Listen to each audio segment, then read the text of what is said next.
August వరకు రాష్ట్రానికి సమకూరినటువంటి నిధులు 1.17 లక్షల కోట్లు అని చెప్పేసి ఈనాడు పేపర్లో ఒక కథనం రాశారు.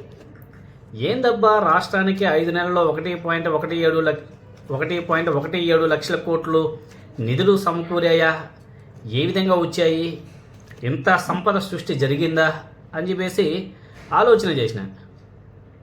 కానీ లోపలికి వెళ్ళి చూస్తే 5 నెలల్లో 1.17 లక్షల కోట్లు అప్పు రూపంలో ఆంధ్రప్రదేశ్కి డబ్బులు చేరాయి.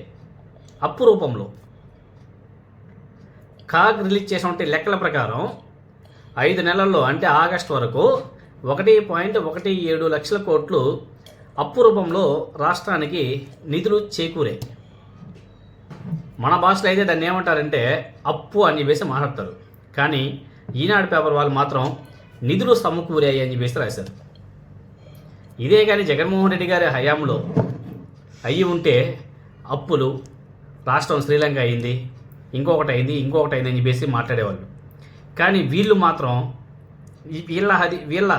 వీళ్ళు అధికారంలో ఉంటే మాత్రం నిధులు సమకూరాయి అని చెప్పేసి రాయాలి.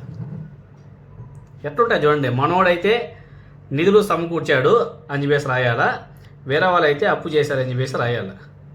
ఏమని రాశారంటే 5 నెలల్లో 1.17 లక్షల కోట్లు ఆగస్టు వరకు రాష్ట్రానికి సమకూరిన నిధులు, కాగ్ లెక్కలు విడుదల.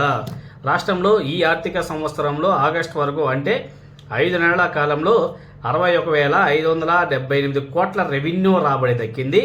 అదే సమయంలో 55,932.68 కోట్ల మేర రుణాలు సమీకరించారు. రెండూ కలిపి 1,17,511 కోట్లు రాష్ట్రానికి సమకూరాయి. కాగ్ మంగళవారం విడుదల చేసినటువంటి లెక్కలు పేర్కొంటున్నాయి అని చెప్పేసి ఈనాడు వాళ్ళు రాసినటువంటి వార్త. భలే గమ్మత్తుగా ఉంటాయి. మనవాళ్ళు చేస్తేనేమో సమకూరాయని రాయాలా, వేరే వాళ్ళు చేస్తేనేమో అప్పులు శ్రీలంక అని చెప్పేసి రాయాలా. ఎంత దుర్మార్గమైనటువంటి రాతలు రాస్తారో ఒకసారి ప్రజలందరూ కూడా ఆలోచన చేసిన అవసరం కూడా ఉంది.